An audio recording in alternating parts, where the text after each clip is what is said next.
తాకట్లో ఉన్న మీ బంగారాన్ని విడిపించి ఆ రోజు ఆన్లైన్ రేటుకి కొంటాం. Sharma gold company. నమస్కారం, వెల్కమ్ టు సుమన్ టీవీ. నేను గీతాంజలి. ప్రస్తుతం మనతో పాటు ప్రముఖ ఆధ్యాత్మికవేత్త టీకేవి రాఘవన్ గురువు గారు ఉన్నారు. వారితో మాట్లాడి శ్రావణ మాసం గురించి పూర్తి వివరాలు తెలుసుకుందాం. గురుగారు నమస్కారం అండి. ఎంత సంపాదించినా ఇంట్లో డబ్బు నిలవట్లేదు. వస్తున్నాయి కానీ డబ్బులు మాత్రం నిలవట్లేదు. 1వ తారీఖున లేకుంటే 5వ తారీఖున జీతం వచ్చినా 15వ తారీఖు అంతా అయిపోతుంది. మళ్ళీ అప్పు చేయటము, మళ్ళీ ఎప్పుడు జీతం వస్తుందా అని ఎదురు చూడటము, ఇలానే అయిపోతుంది. అసలు ఇంట్లో లక్ష్మి నిలవట్లేదండి. ఈ శ్రావణ మాసంలో ఏదన్నా ఒక పూజ చెప్పండి, అమ్మవారిని పూజ చేసుకునే విధంగా, ఆర్థిక ఇబ్బందులు తొలగే విధంగా అని అడుగుతున్నారు. అంటే లక్ష్మి అంటేనే నిలబడనిది, ఓ చోట ఉండనిది అని అర్థం. చెంచల.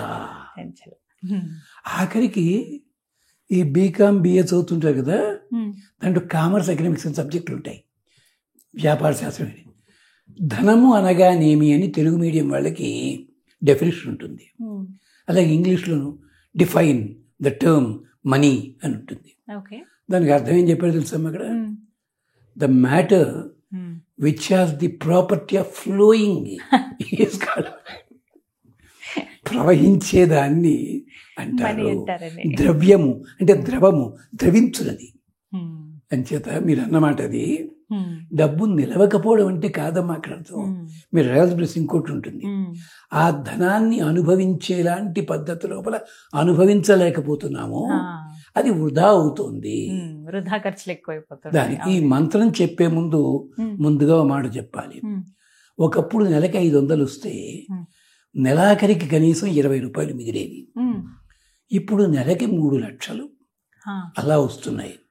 మరి ఎందుకు మిగలటం లేదు? శని ఆదివారాలు కాగానే పబ్బులు, క్లబ్బులు, బాబాలకు గుళ్ళు, సెంటర్లు, అయితే కొంతమంది పేర్లు ఉంటాయి, వాళ్ళు నేర్పుతారట. క్లాస్కి ఎంతో పుచ్చుకోరమ్మా, వారానికి 20,000 పుచ్చుకుంటారు. దానివల్ల వీడికి ఎంత వచ్చినా వాడికి తెలవాలి. మరి వీటి కోసం చేస్తున్నారు ఎవరైనా? మీరు ఇవి మానేసేసి ఎంతసేపు అచ్చేస్తున్నారే. మీరు శుభ్రంగా ధరించండి, వస్త్రాలు ధరించండి. అది 1000 రూపాయలు అయ్యే చోట 5,000 పెట్టి బీరువాలో దాచుకుంటున్నారే. ఇది రెండో కారణం. మూడో కారణం, మనమంతా రామాయణంలోనూ వాడు ఒకడున్నాడు, విరాధుడు అని ఒకడున్నాడు. వాడి తినేది ఇంత, మోసుకెళ్ళేది ఇంత. 7 ఏనుగులు 3 జింకలు వాడు తింటాడే ఉన్నాను. మనం కూడా అంతే, తినేది ఇంత, అవతల పారేసేదంతా. ఇలాంటివి మనం తగ్గించుకోగలగాలి. తగ్గించుకోలేకపోతే సాక్షాత్తు భగవంతుడు దిగొచ్చినా రక్షించలేడమ్మా. ఇది సాక్షాత్తు అగస్త్యుల వారు చెప్పారు భారతంలోను. మరి దుర్యోధనుడు ఎందుకు ఎగరలేకపోయాడు? పాండవులు ఎందుకు ఎదిగారు అంటే పాండవులు సంపాదించారు, దాన్ని అలా అట్టే పెట్టారు జాగ్రత్తగాను. మనవాడు సంపాదించి తాను తిండు, ఎవడోడు పెట్టడం. ఇది ఇంతకీ చెప్పొచ్చే మీరు అడిగిందని చెప్తానమ్మా. ఉంది, మార్గం ఉంది. మనకు అద్భుతమైన స్తోత్రాలు ఉన్నాయి. మళ్ళీ పెద్దల దగ్గర వెళ్ళి అనుకోండి, క్వశ్చన్కి 5,000 పుచ్చుకుని మంత్రం చెప్పి ఏదో యంత్రం ఇస్తారు. ఎంతో ఖరీదు ఉండదు, అది 2 లక్షలే, అది పెట్టుకోండి అంటాం. కొంపలు అంటుకుంటాయి. కానీ మన పూర్వీకులు ప్రతి వాళ్ళకి కూడా అందంగా చెప్పిన సందర్భాలు ఉన్నాయి. కృష్ణుడు పెడుతున్నాడు, బాలరాముడు చిన్నపిల్లలు వాళ్ళు. ఓ పూల షాప్ వాడు వచ్చాడు, బాబు మీకు పూలు ఇస్తా అన్నాడు. అని ఈ దండ బాగుందయ్యా అన్నట్టు కృష్ణుడు. లేదండి, అది కంసుడి కోసం తయారు చేసిందండి, ఆయన్ని మీకెందుకులేండి, ఉండండి బాబు అని చెప్పి వాడు అప్పటికప్పుడు పూలదండ తయారు చేసి ఇచ్చాట. ఇచ్చి ఇలా వెనక్కి తిరగానే అక్కడ పూల షాప్ లేదు. అంటే మేడం మున్సిపాలిటీ పట్టుబడి పెద్ద భవంతుంది. అంటే కృష్ణుడికి ప్రేమగా పూలదండ ఇవ్వడంతో లక్షాధికారి అయిపోయాడు వాడు కాస్త.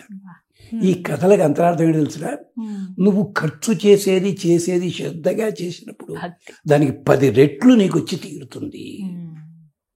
దీనికోసమనే మనకి స్తోత్రాలు ఉన్నాయి.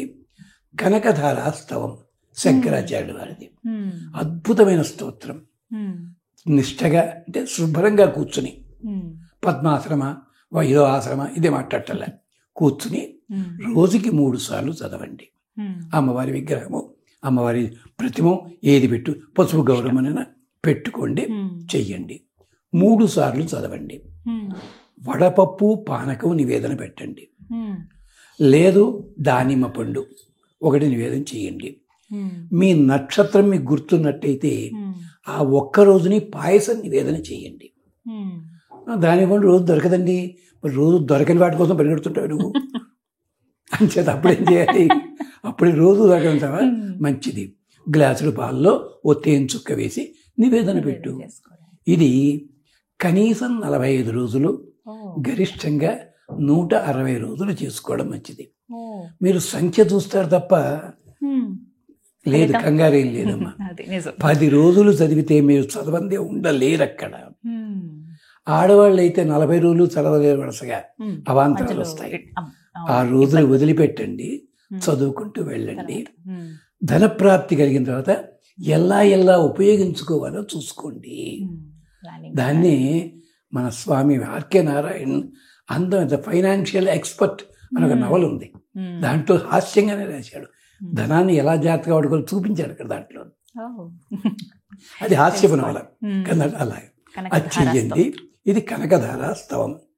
రెండోది లక్ష్మీ అష్టోత్తరం, లేదు దుర్గా అష్టోత్తరం, లలిత అష్టకం, సహస్రామం చదవండి పర్లేదు, ఇది చెయ్యండి. అలాగే ప్రతి శుక్రవారం సాయంకాలం కూడా లక్ష్మీ అష్టోత్తరం చేసుకుని ఆ పూజ ఉన్నట్టు చేసుకుని నైవేద్యాన్ని పెట్టుకుని ఆడవాళ్ళైతే ఒకళ్ళు కానీ ముగ్గురు కానీ ముత్తైదువులకి ఏమన్నా సమర్పించండి. అంటే ఏమిటి, తాంబూలం ఇస్తే సరిపోతుంది.